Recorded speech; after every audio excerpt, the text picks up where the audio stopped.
Hi, everybody. Welcome to a holiday quickie quick shot of romance. I am Leah, and I am joined by Amanda. Hi, Amanda. Hi, Leah. And on this episode of the Holiday Quickies, we are reviewing Let It Snow, a Jake and Violet novella.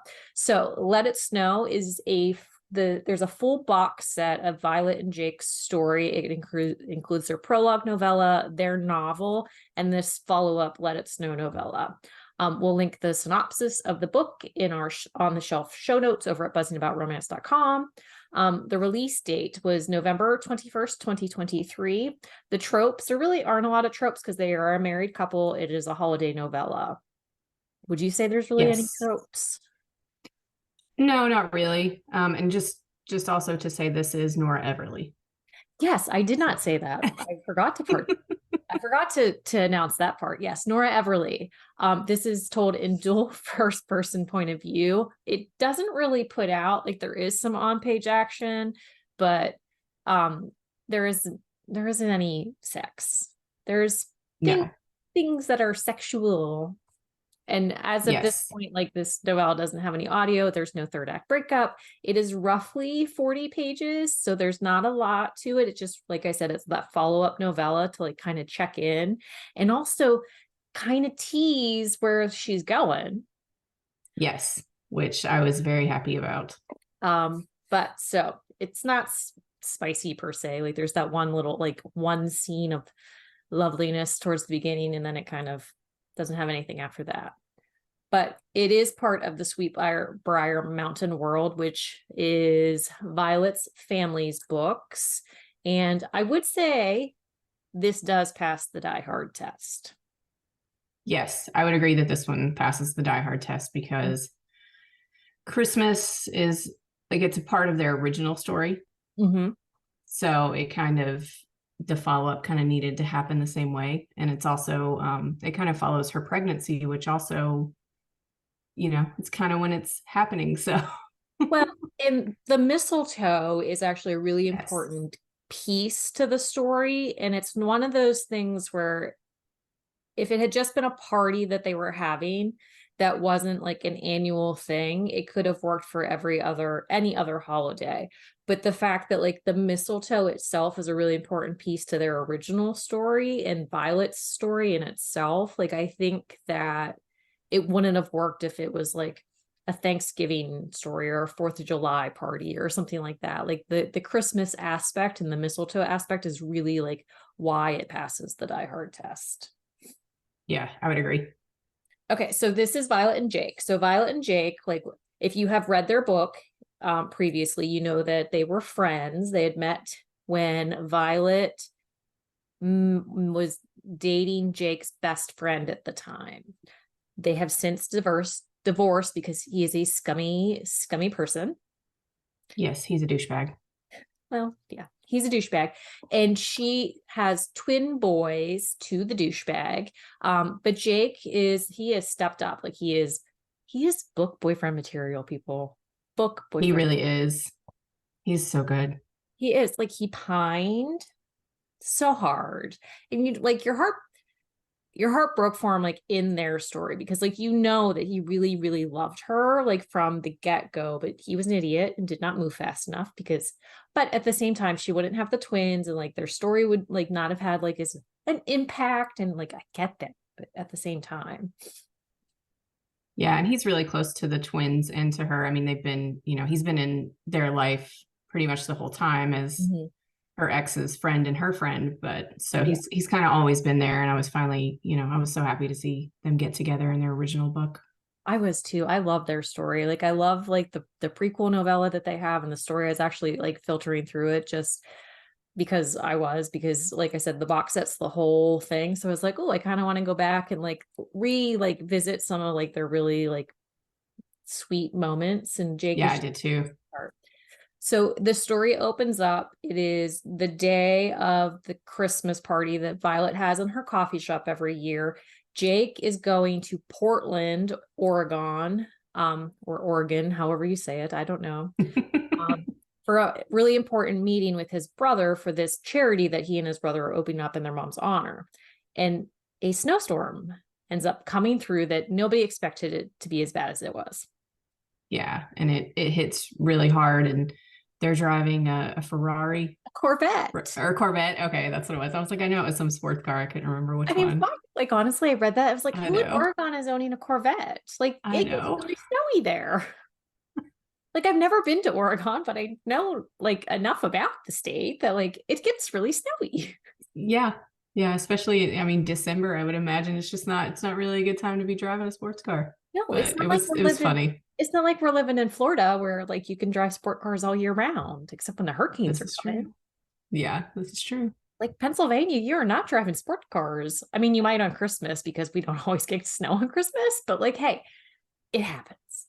Yeah. So But so they anyway, get stranded. they get stranded. Like their meeting goes really well, and you're really excited about that. But so they get stranded. But then lo and behold, Spencer, Charlotte's brother, who Charlotte is married to Violet's brother, they have a Yeah, story. It's Second Chance. They're soulmates. You should just read it. It's delightful. it's And really good. he has his tow truck. Yes. And he happens upon the guys and hooks up their little car and heads back to Sweetbriar. Yeah, and he's like, I got this. My truck can get through anything.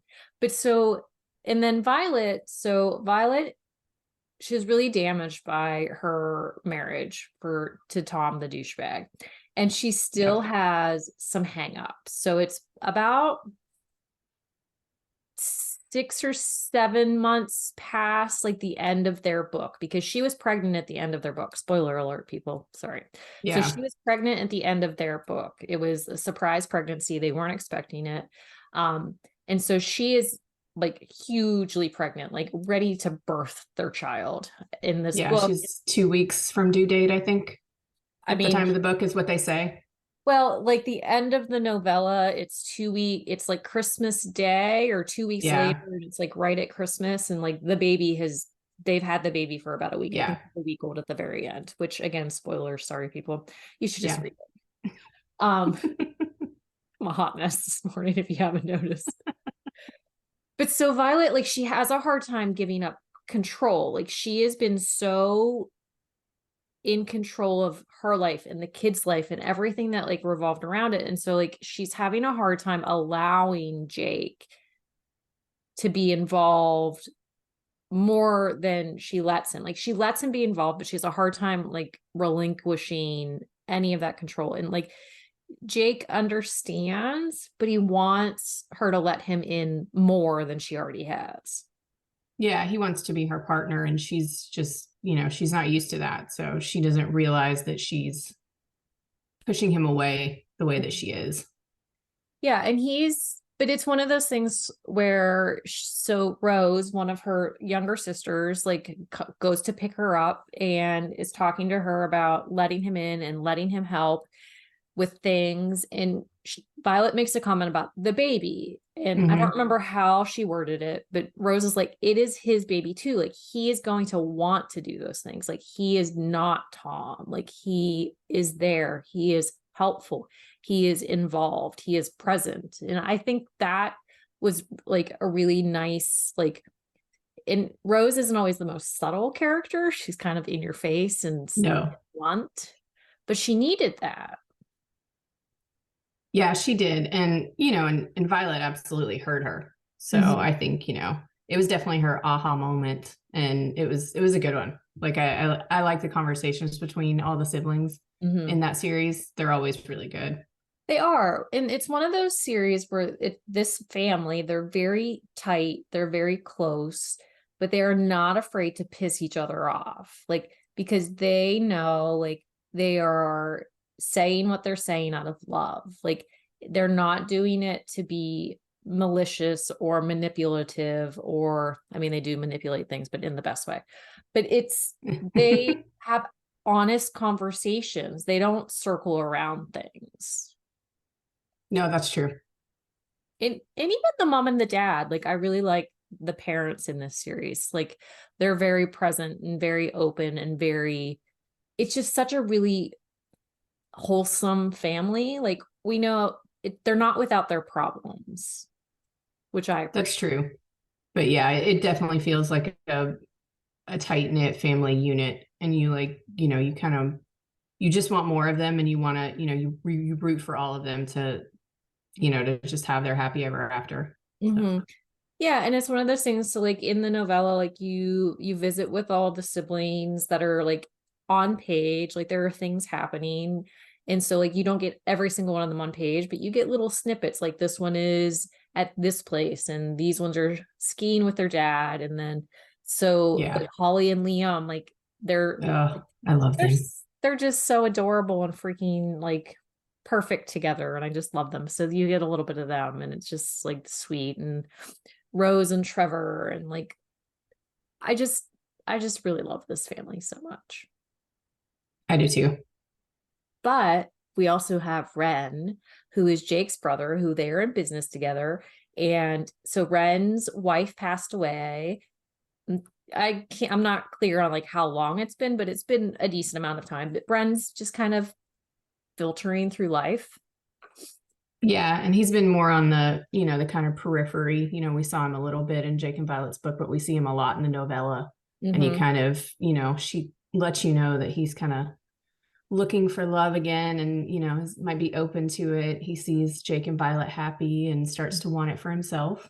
Yeah, like he wants to have that. And Jake, like he he toes that line of like where to push and where not to push. And I appreciate that like way of writing because it's tough like when you've lost somebody like that, like when to bring it up and how to bring it up. And sometimes those conversations aren't always comfortable. And I think that it's really nice that like Nora Everly recognizes like these are conversations that they need to have, but she treats them very like very careful. And I like that.